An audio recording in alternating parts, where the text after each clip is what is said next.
بس ممكن أتعرف على حالي. هي لوتي، هي تعمل PhD عن ال I will talk in English. She makes her PhD on affect and politics in Palestinian families, and I will talk. I will speak in her place. And I am Veronique, and I'm making a PhD in anthropology on soap factories in Naples. So the title of the paper is National and Religious Discourse of Loss among Wives and Mothers of Prisoners and Martyrs in Palestine. Where is Aisha? Lama asked impatiently. When is she coming? She was supposed to be here now. Lama's sister Yara answers her. I called her 1 hour ago. She will be here soon. Zainab, Lama and Yara's younger sister, adds. I called her. She said she had to clean the bathroom. Lama looks up. She is always cleaning her bathroom. That was also her excuse last week. She is nervous, very nervous. Zainab agrees. Yes, she has been very nervous lately. Always doing something, cleaning, visiting, always busy. Yara suddenly stops their talk and agitedly says, nervous? Well, what do you want her to do? Lifetime plus 60 years. What is she supposed to do? Today is Friday, and the 3 sisters, Lama, Yara, and Zainab, are baking bread in the backyard of Lama's house. The old family home was demolished 7 years ago by the Israeli army as an act of revenge for an operation.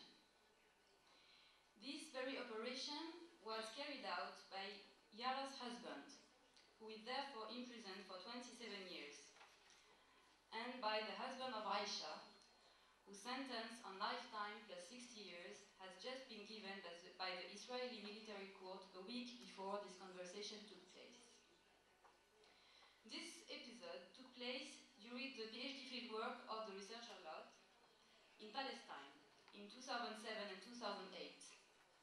This PhD is about affects and politics, with emphasis on families, particularly wives and mothers of political prisoners and martyrs, shuhada.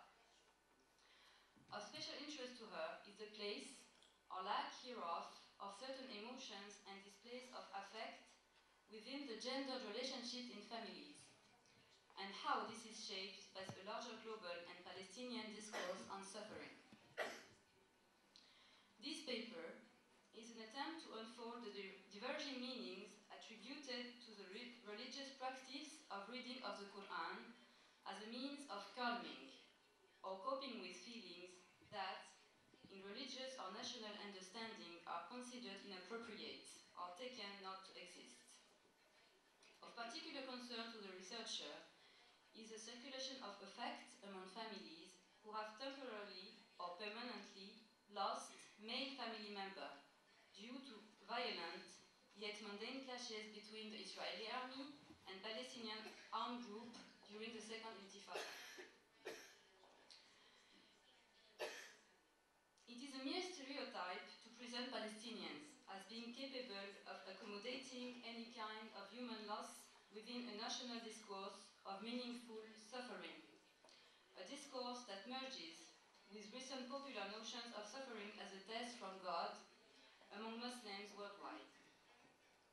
The ethnographic material the researcher presents, however, a glimpse of feelings and affect which none of the above seem to be able to accommodate. The argument she makes here is that the feelings that defy consolement and consolidation in the entanglement of national and religious discourse and practice are feelings of loss and being lost. And secondarily, such feelings are linked to the particular situation of being a wife to a political prisoner, and, but less so, of being a widow of a martyr, shahid. The paper argues that the practice, and not least the performance of reading the Quran, is a mode of ordering or containing experiences and family relations among Palestinian families who have lost male members of the family due to either death through martyrdom or absence through detention. Subjecting the relational significance of religious practice to close examination, thus, allows further understanding of the social world of bereavement due to violence and of the closely intertwined hierarchies of affect and emotion in Palestinian families and within a national discourse.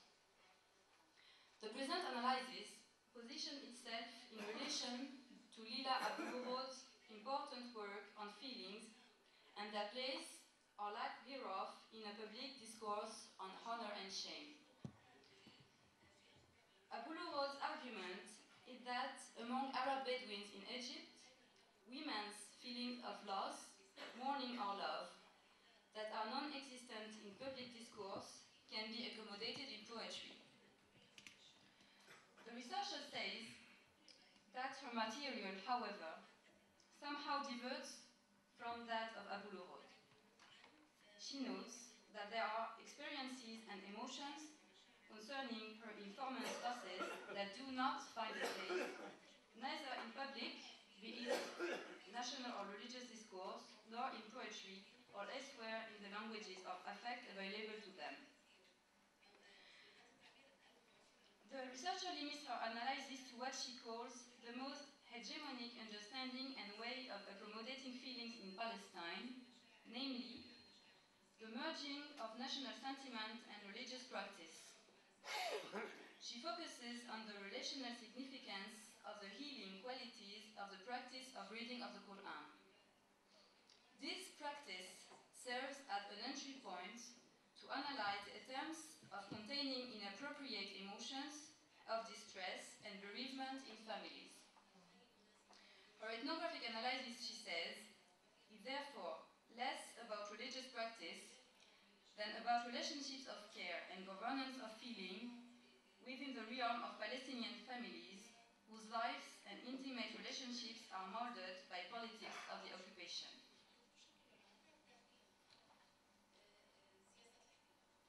After briefly outlining the Palestinian national discourse on heroism and shortly introducing to the meaning of reading the Quran in Islam, she argues that there actually are feelings that fail containment or ordering in the entanglement of religion, Palestinian national discourse, and the person or the family living such emotions. The families who are the heart of the argument live in two different towns in the southern West Bank in Palestine. Both are towns that have witnessed numerous violent clashes and are among the most obviously and visibly affected by the occupation. According to numbers, the researcher quotes of the Israeli human rights monitoring institution B'Tselem, the second intifada has caused, I think, more than 4,500 Palestinian lives and more than 30,000 injured. In addition, she says, and of as much political significance, are the 8,400 political prisoners who are detained in Israeli prisons, maybe more. The martyrs and the political prisoners are perceived in Palestinian national discourse as national heroes. These heroes are, by and large, men. Whereas the first intifada took the shape of a collective uprising where men, women, and children took part side by side, the second intifada was primarily orchestrated by armed resistance groups with notably less collective support and involvement. Public discourse left aside, the researcher addresses the issue of the heroes' families and how they are affected by the loss or absence of their supposed sources to feelings of pride and honor. These families have all faced the loss of a son or have one or more sons detained in an Israeli prison for periods between 22 years and lifetime. The researchers initially focused on women who were mothers to the prisoners or to the martyrs. Across the two villages, the way in which their story draws on religious language and metaphors was to her striking. All the narratives followed a similar narrative structure of a meaningful way of understanding the events that have happened in their life. Such a mode of framing events, according to her, fits how suffering in Islam is considered to be a test from God, a test that can overcome by reading the Quran and performing the prayers 5 times a day. She gives the example of an early overview of Muslim practices of reading and listening to the Quran in 1937 that says, if one is faced by a grave situation and reads verse 140 of the Surah 40 times a day for 4 days, the gravity of the situation is removed, for example. However, the researcher argues that the mother's accounts resonate with the aforementioned analysis as forming part of a larger spectrum of identity formation as good and moral human beings. For example, this is what In'ash advises to her daughter-in-law, whose husband has been given a life sentence by the Israeli state. I advise her to be patient, try not to be sad, and to have faith in God. There is nothing to be ashamed of. It's something that we should be proud of. He absolutely did nothing wrong, so we have to be proud of them and to have faith that he will get his freedom one day. Of significance in this extract is how a religious framing of In'ash's son's imprisonment merges with the Palestinian discourse on struggle and suffering. In Palestinian vernacular, she says this is crystallized in the notion of sumud. Statements like In'ash's shows much resemblance to the researcher's other interview data as well as everyday talk. Of much importance is that such statements occurred particularly in her interviews and conversation with mothers of the martyrs and of the prisoners. Only when she became closer with women who were married to the above man did the absence of the religious framework of meaning in the wife's narrative and everyday conversations strike her.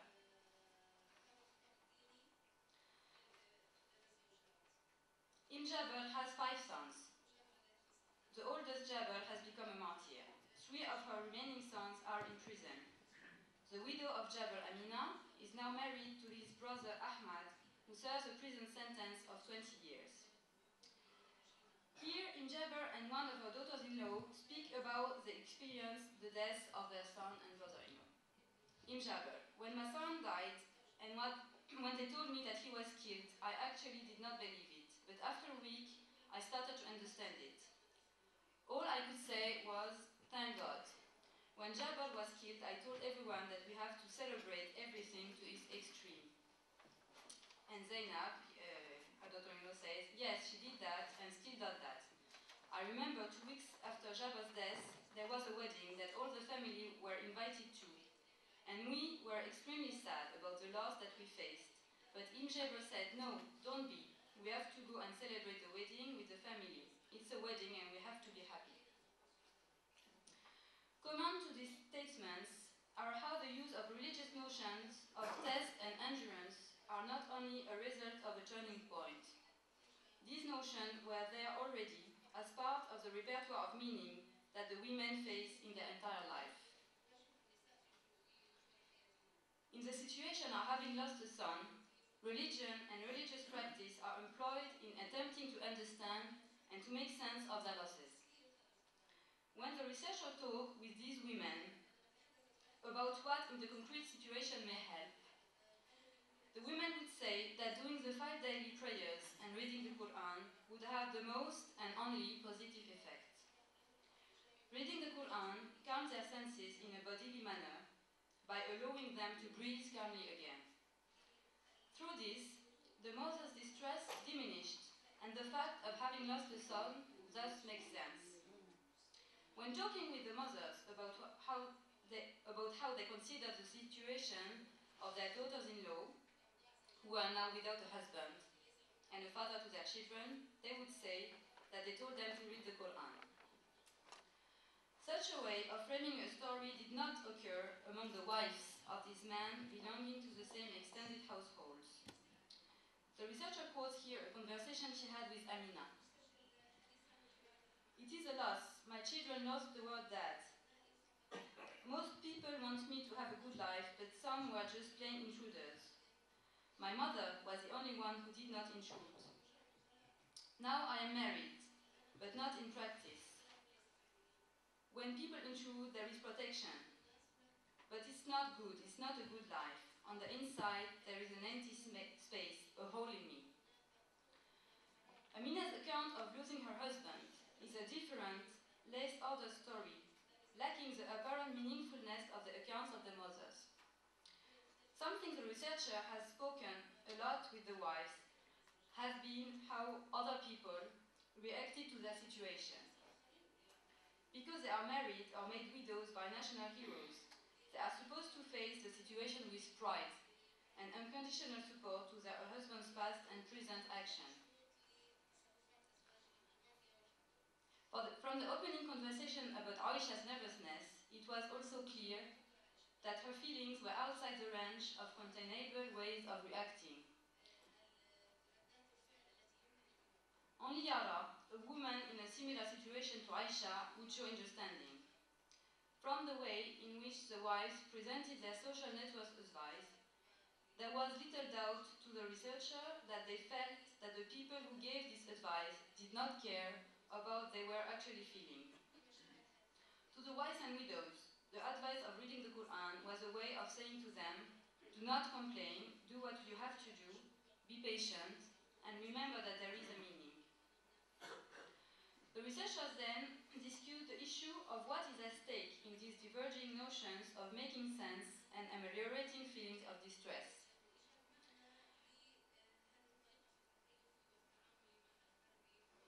Why does it work then for some of her informants to pray and read the Quran, and if, when does it work, and when does religious practice not make the intended difference?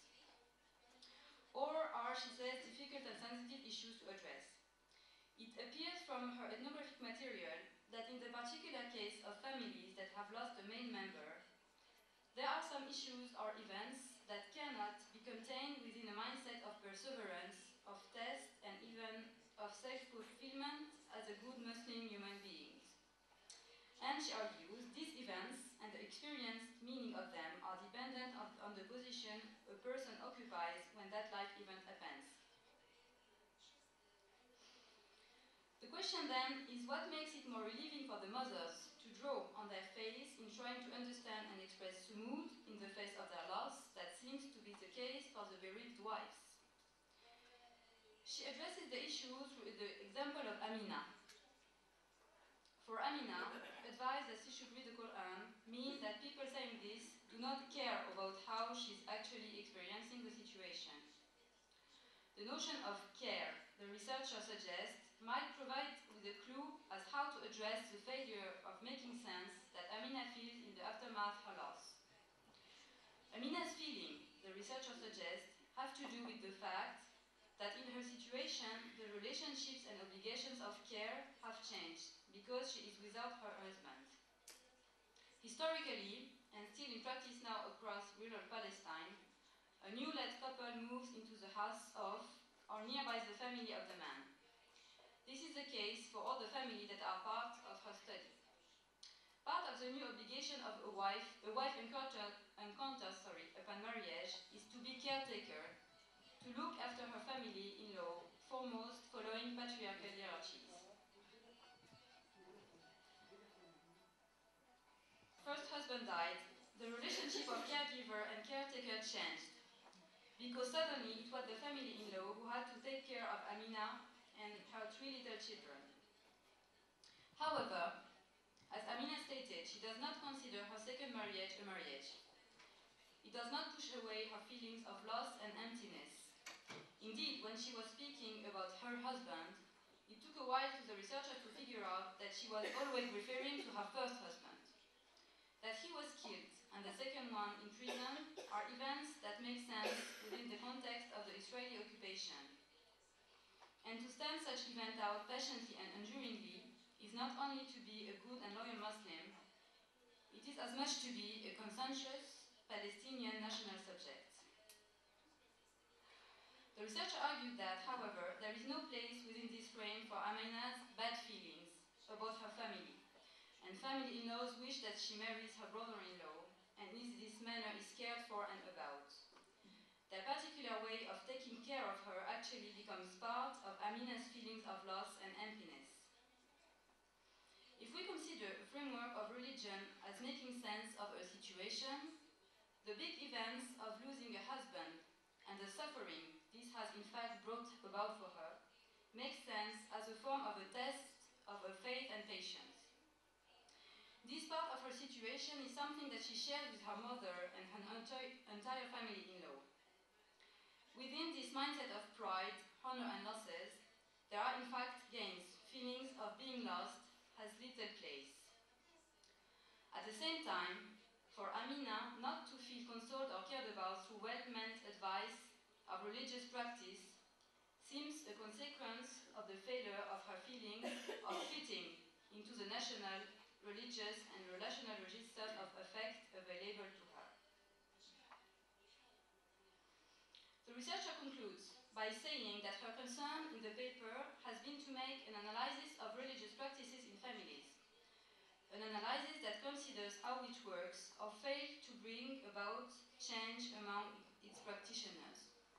She tried to show how religious practice has significance beyond its effect, and that this effect, on the other hand, might be dependent on the situation in which individuals and families find themselves, a situation where lack of efficacy of reading of the Quran or performing the prayers is not about a lack of faith.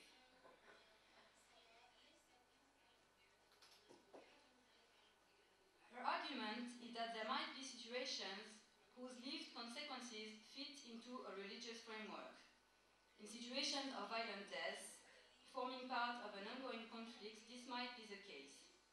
At the same time, she also suggests that there are situations that are beyond the measures of care available to the person.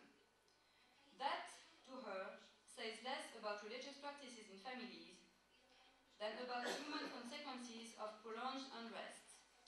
Consequences that, no matter how normal they have become, still defy the available ways of making sense, and therefore are beyond care for the ones who try to help the afflicted person, or for the one who tries to exercise self-care through making sense, when there is in fact none.